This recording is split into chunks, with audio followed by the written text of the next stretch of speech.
Guys, तो कैसे हो तुम लोग। मैं हूं तुम्हारा मिराज भाई। तो इससे पहले वाला लेक्चर में मैंने एक्सरसाइज 10.1 करवा दिया था।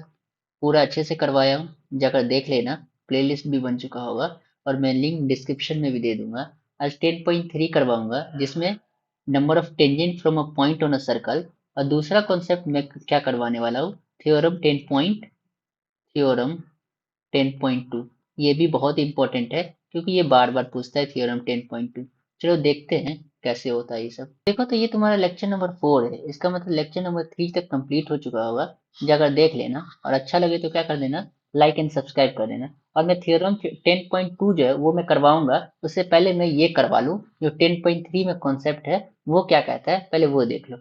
तो इस कॉन्सेप्ट में क्या कहता है कि हम लोग क्या लेंगे, यहाँ पे अलग अलग पॉइंट लेंगे। मतलब एक सर्कल रहेगा, ठीक है। वहां पे एक पॉइंट क्या लेंगे, इनसाइड द सर्कल ए मान लो। फिर दूसरा पॉइंट क्या लेंगे, ऑन द सर्कल बी मान लो।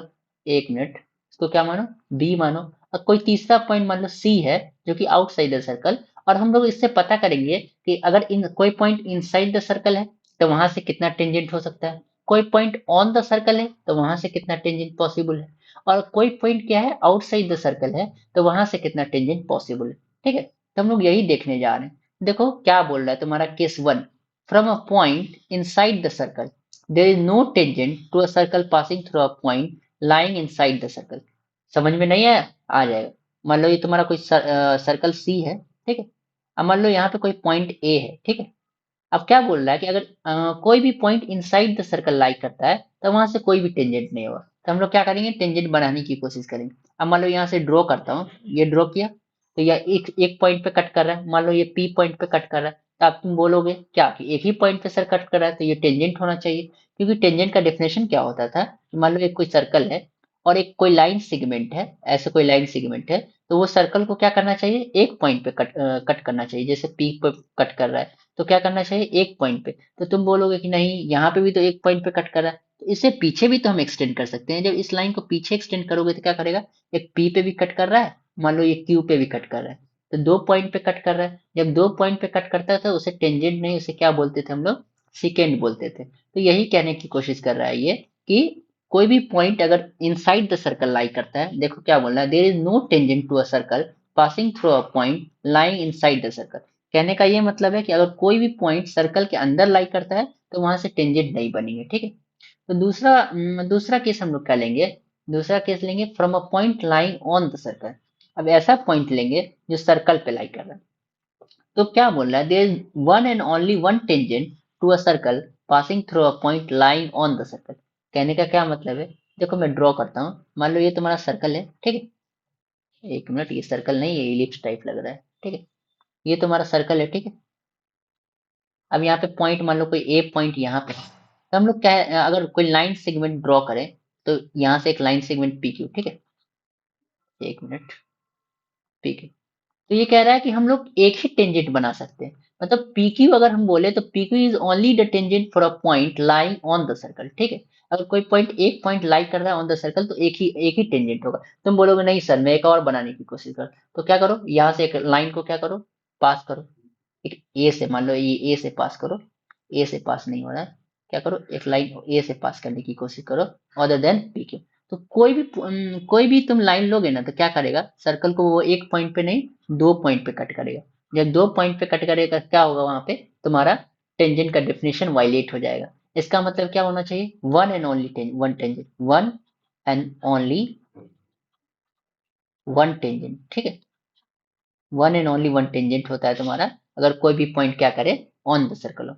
अब तीसरा केस क्या कहता है कि अगर कोई पॉइंट क्या होना चाहिए, एक minute, from a point lying outside the circle. कहने का क्या मतलब है, कोई पॉइंट पी है जो कि सर्कल के बाहर लाई कर रहा है, तो कितना टेंजेंट होगा, they are exactly two tangent to a circle through a point lying outside the circle. समझ में आया? कह रहा है कि अगर कोई point outside the circle lie कर रहा है, तो वहां से अगर हम लोग कोई टेंजेंट लेंगे, ऐसा टेंजेंट, ठीक है। तो वहां पे क्या होना चाहिए, सिर्फ दो ही टेंजेंट तुम्हें पॉसिबल है। तुम बोलोगे नहीं, तीसरा टेंजेंट भी पॉसिबल है। तुम क्या करो, ये पी क्यू के बाहर लाइन ड्रॉ करने की कोशिश करो, ऐसे। अब ऐसे ये सर्कल को टच ही नहीं कर रहा है। अब तुम क्या करो, ये जो पी टी वन है उसके अंदर ड्रॉ करने की कोशिश करो। तो क्या करेगा, दो पॉइंट पे टच करेगा। जब 2 पॉइंट पे टच करेगा तो क्या होगा, वो टेंजेंट नहीं बल्कि वो क्या हो जाएगा, सेकेंट हो जाएगा। तो एक पॉइंट पे टच करने वाला कितना लाइन पॉसिबल है, तुम्हारा 2 ही लाइन पॉसिबल है, ठीक है। तो यही बोल रहा है कि there are exactly 2 tangent to a circle through a point lying outside the circle. कहने का क्या मतलब है, कोई पॉइंट अगर आउटसाइड द सर्कल है तो वहाँ पे कितने टेंजेंट होंगे, 2 टेंजेंट पॉसिबल है। समझ में आया? ये बहुत इजी कॉन्सेप्ट है, लेकिन जब क्वेश्चन सॉल्व करोगे तो वहाँ पे कंफ्यूज ना हो, इसलिए ये कॉन्सेप्ट दिया जाता है, ठीक है। अब हमें तीसरा कॉन्सेप्ट क्या कह रहा है कि लेंथ ऑफ टेंजेंट क्या होता है, क्योंकि तुम्हें क्वेश्चन में ये नहीं बताएगा, डायरेक्ट बोल देगा लेंथ ऑफ टेंजेंट, तो तुम वहाँ पे कंफ्यूज मत होना कि ये लेंथ ऑफ टेंजेंट से क्या मतलब है, ठीक है। तो कह रहा है, मैं डेफिनेशन एक बार पढ़ देता हूँ, उसके बाद समझा भी दूंगा। The length of segments of a tangent from the external point P and the point of contact with the circle is called length of tangent. समझ में नहीं आया हो तो कोई बात नहीं, अभी मैं समझा देता हूँ, ठीक है। कह रहा है कि अगर कोई पॉइंट पी से टेंजेंट ड्रॉ करे और वो पॉइंट ऑफ कॉन्टैक्ट टी1 पे टच कर रहा है, समझ में आया, तो ये वाला सेगमेंट यहाँ से लेके यहाँ तक की जो दूरी है, ये वाला जो सेगमेंट तुमको बना, ये जो दूरी है, ये जो सेगमेंट है, इसी सेगमेंट को हम लोग क्या बोलते हैं, इसी सेगमेंट को क्या बोलते हैं, लेंथ ऑफ टेंजेंट बोलते हैं। समझ में आया? अब मान लो एक और टेंजेंट यहाँ से ड्रॉ हो सकता है, तो ये वाला पॉइंट ऑफ कॉन्टैक्ट क्या होता है, जहाँ पे सर्कल को लाइन सेगमेंट टच करता है, तो कहाँ पे टच कर रहा है, T2 पे टच कर रहा है, और कहाँ से ड्रॉ हो रहा है, P से ड्रॉ हो रहा है। तो ये वाली जो दूरी है तुम्हारी, ये वाली जो दूरी है, ये वाला जो सेगमेंट है, ये तुम्हारा क्या हो जाएगा, लेंथ ऑफ टेंजेंट हो जाएगा, ठीक है। तो लेंथ ऑफ टेंजेंट अगर तुमसे कोई पूछे, एक मिनट, लेंथ ऑफ टेंजेंट तो क्या हो जाएगा तुम्हारा यहाँ पे, PT1, एक मिनट, PT1 हो जाएगा और PT2 हो जाएगा। अब हमें इसी पे एक थ्योरम है, इसी कॉन्सेप्ट पे एक थ्योरम है। वो थ्योरम क्या कहता है कि अगर कोई सर्कल पे लाइन ड्रॉ करता है, अगर कोई सर्कल पे टेंजेंट ड्रॉ होता है अगर पॉइंट P से, और वो पॉइंट एक्सटर्नली है, मतलब कि सर्कल के बाहर लाई करता है, तो क्या होना चाहिए, PT1, एक मिनट, क्या मैं कहने की कोशिश कर रहा हूँ, तुम्हारा ये PT1 इक्वल टू होना चाहिए PT2 के। ये जो है तुम्हारा क्या है, थ्योरम 10.2 है। चलो तो हम लोग थ्योरम 10.2 देखते हैं, थ्योरम 10.2 कैसे सॉल्व होगा। चलो तो ये जो तुम्हारा थ्योरम 10.2 है, इसको थोड़ा अच्छे से देखना। अच्छे से क्यों देखने के लिए मैं बोल रहा हूँ, क्योंकि ये PYQ है। PYQ कहने का क्या मतलब है, प्रीवियस ईयर क्वेश्चन। तो ये बार बार पूछता है ये सवाल, ये बार बार क्वेश्चन जो है तुम्हारा ईयर बाय ईयर रिपीट होता रहता है, तो इसे थोड़ा अच्छे से देखना। और मैं इसका जो एल्गोरिथम इन द सेंस कि कैसे होता है वो मैं पहले बता दूं। देखो क्या बोल रहा है, पहले थ्योरम क्या बोल रहा है वो देख लो। क्या बोल रहा है तुम्हारा theorem, the length of tangent drawn from an external point to a circle are equal.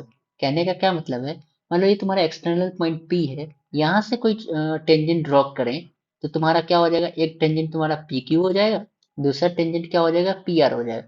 तो ये थ्योरम क्या कह रहा है कि तुम्हारा जो PQ है वो PR के बराबर होना चाहिए। तो तुम्हें इसमें कॉन्सेप्ट क्या लगाना है कि पहले क्या करना, OQ को, ये वाला जो लाइन है, OQ को क्या करना, OQ एंड OR को क्या करना, पहले ज्वाइंट कर देना, ठीक है। जब ज्वाइंट करोगे तो ये तुम्हारा क्या हो जाएगा, रेडियस के परपेंडिकुलर होता है टेंजेंट, मतलब टेंजेंट क्या होता है, रेडियस के टेंजेंट परपेंडिकुलर होता है to the radius at the point of contact. तो ये वाला तुम्हारा इसके परपेंडिकुलर और ये वाला इसके परपेंडिकुलर। देखो ये तुम्हारा 90 डिग्री हो गया, ये तुम्हारा 90 डिग्री हो गया, तो एंगल Q और एंगल R तुम्हारा क्या हो जाएगा, इक्वल हो जाएगा कि नहीं हो जाएगा। उसके बाद देखो ये वाला साइड रेडियस है कि नहीं, तो ये भी बराबर हो जाएगा। और ये जो PO है, PO ये तुम्हारा क्या हो जाना चाहिए, कॉमन हो जाना चाहिए। देखो एक ये साइड बराबर है इसी साइड के, और एक ये वाला साइड बराबर है इसके, और एक 90 डिग्री है। तो 90 डिग्री है, तो इसका क्या कहने का मतलब है कि ट्राइंगल P O मैं करवाऊंगा, लेकिन देख लो पहले मैं क्या कहने की कोशिश कर रहा हूँ। POQ क्या हो जाएगा, कॉन्ग्रेंट होना चाहिए किसके, ट्राइंगल POR के। जब कॉन्ग्रेंट हो जाएगा इसका किससे, बाय RHS से, ठीक है। तुम खुद से भी कर सकते हो वीडियो को पॉज करके, इसीलिए मैं तुम्हें एल्गोरिथम बता रहा हूँ। इसका क्या कहने का मतलब है, जब कॉन्ग्रेंट हो जाएगा इसकी वजह से क्या हो जाएगा, PO बराबर हो जाएगा PO के, ठीक है, OQ बराबर हो जाएगा OR के, और PQ बराबर हो जाएगा तुम्हारा PR के। हमें PQ बराबर करना था किसके, PR के, यही तो करना था। ये तुम्हारा किससे हो जाता है, भाई CPCT से। CPCT बोले तो corresponding part of congruent triangle, CPCT से। तो ये कर सकते हो। ठीक है, तो तुम्हें समझ में आ गया हो तो क्या करना, खुद से सॉल्व करने की कोशिश करना। अब चलो मैं करवाता हूँ। तो देखो लिखना हमें कैसे है, क्या लिखना, टू प्रूव। जैसे लिख रहा हूँ वैसे लिखने की कोशिश करना। अपने लैंग्वेज में भी लिख सकते हो, लेकिन मैं जैसे कह रहा हूँ वैसे लिखोगे तो तुम्हें 100% मार्क्स मिल सकते हैं। टू प्रूव क्या करना है हमें कि पी क्यू बराबर होना चाहिए किसके, पी आर के। मैं इसीलिए इसे अच्छे से करवा रहा हूँ कि ये बार बार मैं देखा हूँ। पी वाई क्यू तुम देखोगे ना प्रीवियस ईयर क्वेश्चन, तो बार बार ये क्वेश्चन पूछा है। ठीक है, एक मिनट में क्या ले लूँ पहले, ऑटो, ऑटो है, हाँ ऑटो है। तो ये बार बार तुम्हें ये क्वेश्चन पूछेगा। अब तुम लोग क्या करना कि ज्वाइंट कर देना, यहाँ पे लिखना ज्वाइन।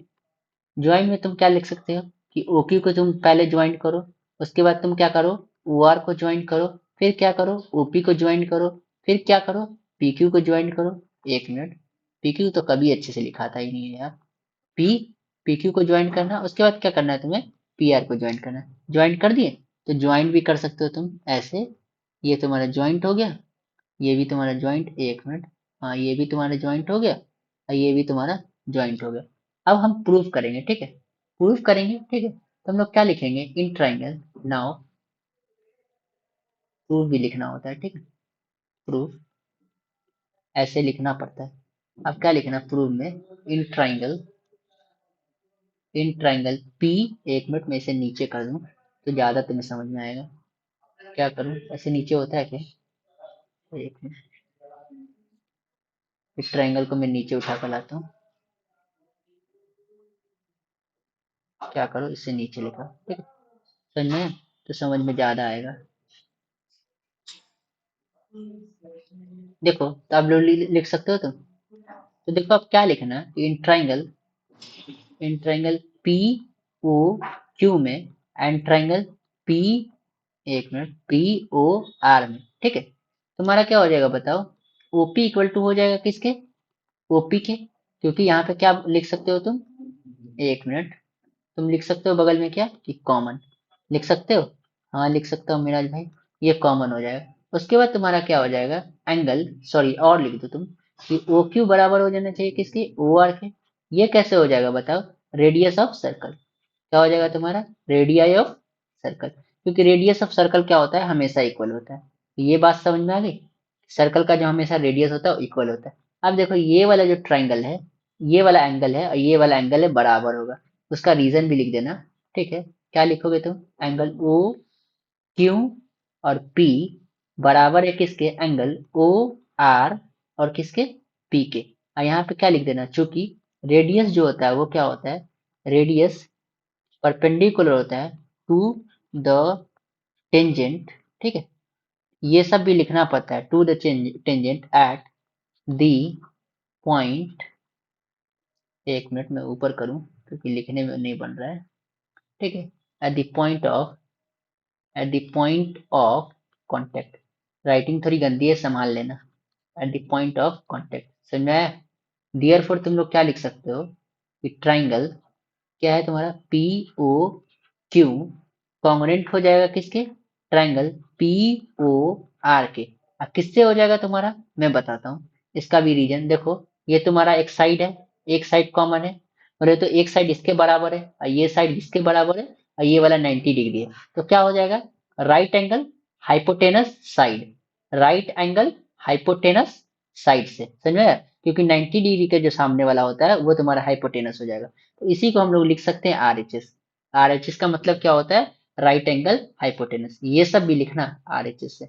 जब तुम्हारा ये हो गया तो कॉन्ग्रुएंसी, कॉन्ग्रुएंट ट्राइंगल का तुम्हारा प्रॉपर्टी क्या होता है कि उसके सारे साइड और सारे करस्पॉन्डिंग साइड और करस्पॉन्डिंग एंगल बराबर होता है। कहने का क्या मतलब, पीओ बराबर हो जाएगा पीओ के, ओ क्यू बराबर हो जाएगा ओ आर के, और तुम्हारा पी क्यू बराबर हो जाएगा किसके, पी आर के। हमें यही चाहिए था, तो लिख देना there four P Q equal to है किसके, पी आर के, है कि नहीं, बाई सीपीसीटी। सीपीसीटी का कहने का क्या मतलब होता है, corresponding part of congruent triangle, ये लिख सकते हो। अब हमें जो लाइन है वो सेंटेंस हम लोग कहाँ से लेंगे, वो भी सेंटेंस हम लोग क्वेश्चन से ही लेंगे। तो क्या बोल रहा है, the length of tangent drawn from the external point of a circle are equal, तो यही पॉइंट को चिपका देना, ठीक है, यही पॉइंट को क्या करना, चिपका देना। डियर फोर द लेंथ, इतने प्यार से समझा रहा हूं, इतनी ही प्यार से लिखना जाके, द लेंथ ऑफ टेंजेंट, मैं थोड़ा ऊपर कर लूं, द लेंथ ऑफ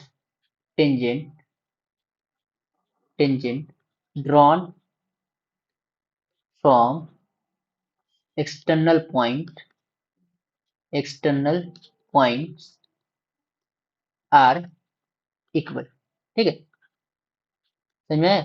और यही हमें प्रूफ करना था, ये प्रूफ हो गया। ठीक है, तो यहाँ पे प्रूफ भी लिख देना, क्योंकि ये भी लिखना पड़ता है। ठीक है, चलो, अच्छा लगा तो क्या कर देना, लाइक भी कर देना, और क्या करना, सब्सक्राइब भी कर देना। ठीक है, और दोस्तों के साथ शेयरिंग भी कर देना, क्योंकि शेयरिंग इज केयरिंग। ठीक है, कि तुम्हारा क्या होता है, शेयरिंग इज केयरिंग होता है। ठीक है, और क्या करना, ऑल द बेस्ट, और कुछ नहीं करना।